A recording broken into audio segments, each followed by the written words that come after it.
میرے بھائیوں بزرگوں، ایک ایسا عمل جس کی اجازت علماء کے بغیر، علماء سے اجازت لیے بغیر ہرگز نہ کرنا، وہ عمل یہ ہے کہ آپ کا کوئی دشمن ہے جو آپ پر ظلم و زیادتی کرتا ہے، بہت زیادہ مجبور کر رہا ہے آپ کو، یعنی ظلم کی انتہا کر دی،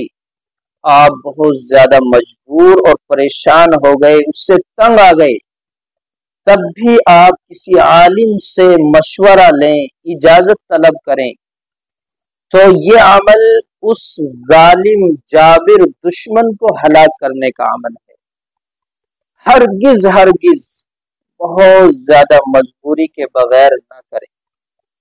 کیونکہ آپ کو مرنا ہے، اللہ کو جان دینی ہے،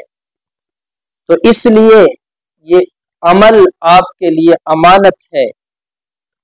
ہرگز اس کو ناجائز استعمال نہ کریں، خواہ استعمال نہ کریں، بہت زیادہ مجبوری کے تحت یہ عمل کریں۔ عمل یہ ہے کہ آپ کسی دریا کے کنارے بیٹھ جائیں، ایک اینٹ لیں جس سے ہم مکان بناتے ہیں، اینٹیں، ایک اینٹ لے کر اپنے سامنے رکھیں،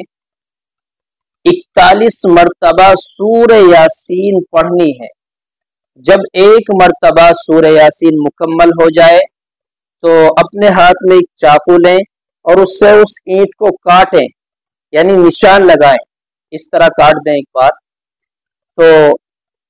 پھر دوسری بار پڑھیں، پھر تیسری بار پڑھیں، ہر بار اس پر کٹ لگاتے چلے جائیں، اینٹ پر سورہ یاسین مکمل پڑھیں، کٹ لگاتے چلے جائیں، کٹ لگاتے چلے جائیں،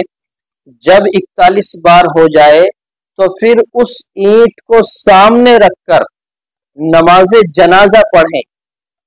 دل میں یہ خیال ہو کہ یہ میرا دشمن ہے، اس کی نماز جنازہ پڑھ رہا ہوں،